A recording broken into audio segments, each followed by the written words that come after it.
Okay, this video is going to go along with Chapter 12, Section 1, talking about annuities. And we have ordinary annuities, annuity that is paid or received at the end of each period, and an annuity due, an annuity that is paid or received at the beginning of each time period. And each one of those has a different formula in order to come up with the answer. So we're going to take a look at those. First example they have is in your book, number 1, and it's simply using the chart, and luckily they made us charts so we don't have to do the formula to solve each one of these. And we have the annuity payment of $1,000. It's every 3 months for a period of 4 years at a rate of 8%, and they're compounding the interest quarterly. So that means they're doing that 4 times a year, and each time then we're going to get 2%, just like we did in the last chapter.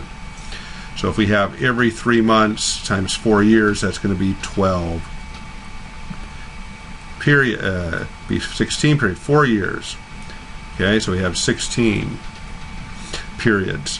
So if we have 2%, 16 periods, in our book there we came up with a multiplier of 18.63929.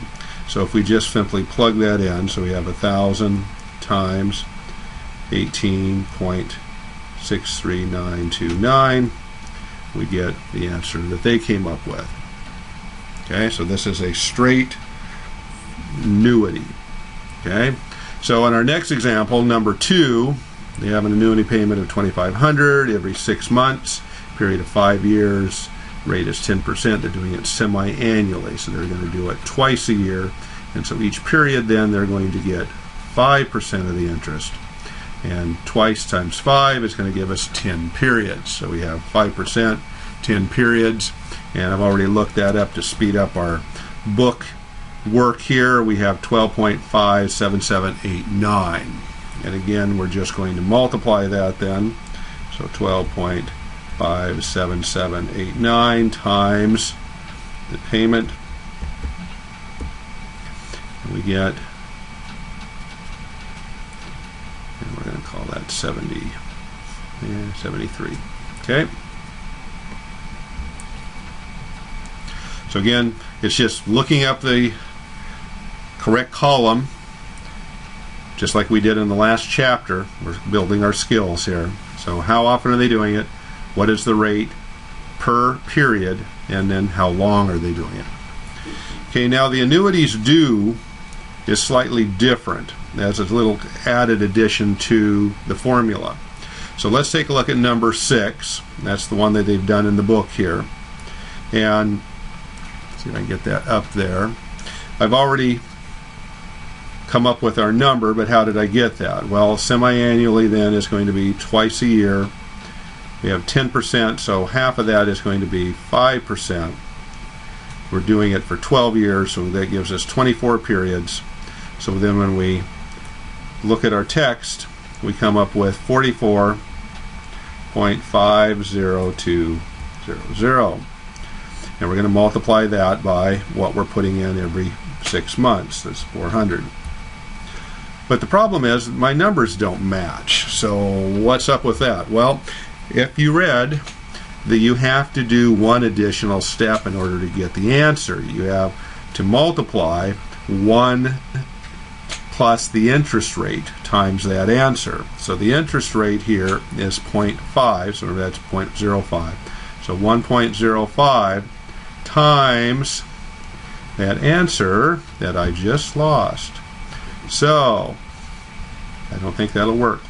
I did the step. So I'm going to get that back. Okay, I got that back for us.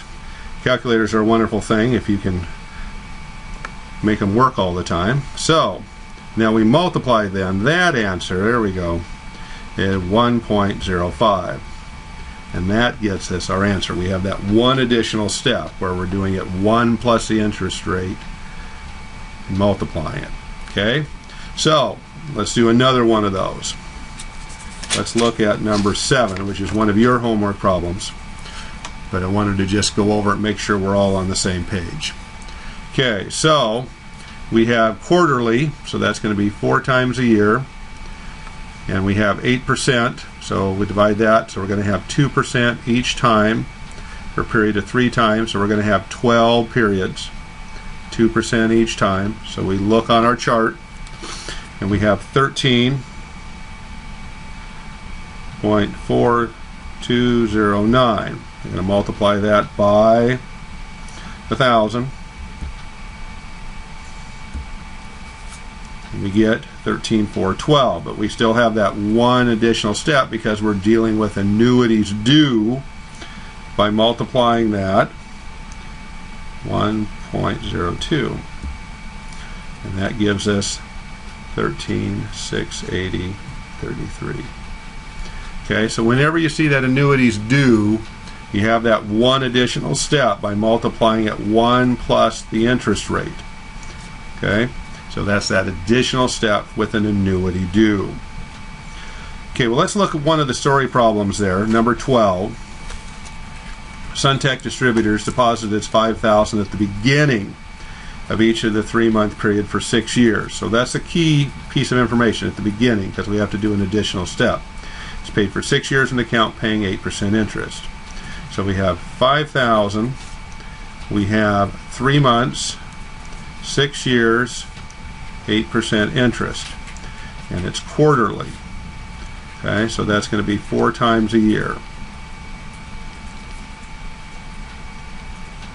Okay, which is basically the same as every 3 months. All right. So we're basically getting then 2%. That's the column we're going to need. We're doing it 4 times the 6, so we're doing it 24 times. And that key piece of information, remember I said we got to deal with that? We have to add 1. So then we're looking at the chart for 25. And when we do that, looking at our chart here, we get 32.03030. Then we have to subtract that 1 back out. So then we get a multiplier then of 31.03030. All right. And now we're going to multiply that by our 5,000. So we have 31.03030 times 5,000. And we get 151, 155, 151.50. Okay. So what is the total earned on this? Well, how much did we put in? Well, that was the second question. What is the total amount of interest earned in the account? So this is the principal plus the interest right here, right? So how much did we put in? Well, we put in 5,000. And we had 24 periods, right? So we put in 120,000. Okay. And then we had to subtract that from